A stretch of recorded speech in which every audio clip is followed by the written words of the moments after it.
It was late winter, almost time for Christmas. The Loud family was getting ready for the holiday. They were very excited for this year. But one day, the oldest kid, Lori, turned on the television to watch the news about Christmas.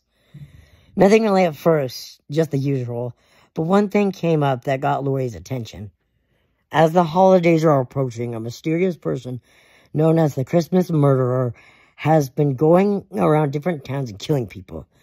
They haven't been spotted in the Royal Woods yet, but we still advise you to lock your doors whenever you're home and going out. This person has broken into multiple houses at this time. Please contact the police department if you see or encounter them. Thank you. Back to the regular news. Lori didn't really listen to the rest of the news. She was thinking about what it said. The Christmas murderer?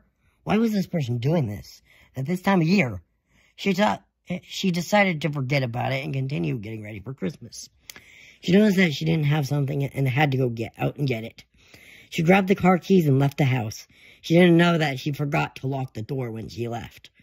One of the things the news told her to do. She drove to the store and got the things she needed. But when returning home, she saw the door wide open and snow rushing in. She walked into the house and closed the door. She thought it was weird that the door was wide open, but brushed it off as one of her siblings forgetting to close it. Lori set down the thing on the table when she heard a slicing sound. It sounded like a knife being scraped across the wall. It sounded like it came from upstairs. So being curious, she walked upstairs. She didn't see anything in the hall. She thought it was just Luann playing a prank on her. "Very funny, Luann," she said. There was no response. Then there was a sound again. It was coming from her and Lenny's room. So she walked up to the entrance of the door open, and the lights were off. She still thought this was Luann, so she called out again.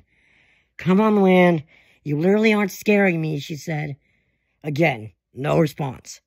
She walked into the room. When she did, she saw the outline of a person near the window next to her bed. "Luann, come on, stop literally playing with me," she said. No response, just like the last two times. "I literally mean it, Luann. Stop it," she said once more. But still no response. She sighed and turned on the lights. When she turned around, she saw that the other person wasn't Luann. It was a guy with a gray mask, dark brown hair, light skin, hazel eyes, a black winter coat, gray gloves, dark blue snow pants, and black snow boots.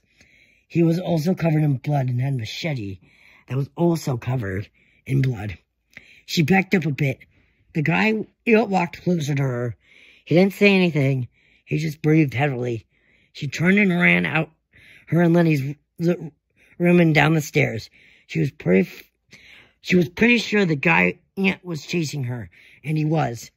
She opened the door and closed it just in the nick of time when he was just seconds from coming out. She locked the door this time and even held it shut just in case he was going to unlock it from the inside. She called the police ASAP, and they got there quickly. The guy was arrested, but Lori was confused on one thing. Where the heck was her family? She guessed they were killed by that guy, but didn't have all the facts. She spent Christmas without them, which was devastating, but dealt with it. Fast forward to about 3 years later. Lori was still staying in the house due to no one being there, but realized she hadn't been in the basement since 3 years ago. So she decided to go and take a look from down there. Look down there. She opened the door and instantly smelled something like rotting flesh. She brushed it off as the mice or something. She walked down. No, the smell was getting stronger as she continued. Now at the bottom, the smell was unbearable for her, and she almost threw up, but didn't. She went to turn on the lights, to see what was making that smell, but because she saw something in the dark. But of course, the light burned out. She went back upstairs and grabbed a flashlight, then went back down. She turned on the flashlight when she saw it would never leave her. She saw the rotting corpses of her family members, all her siblings and her parents. She almost threw up. She instantly turned and ran upstairs. She didn't believe what she had just seen. For these 3 years, she never thought to look in the basement for her family. When she didn't, she was greeted with with a horrifying sight. Soon after that, she decided she had to do something that she never... she thought she never had to do. End her story. I hope you enjoyed this story. Yeah, and I'll see you all next time.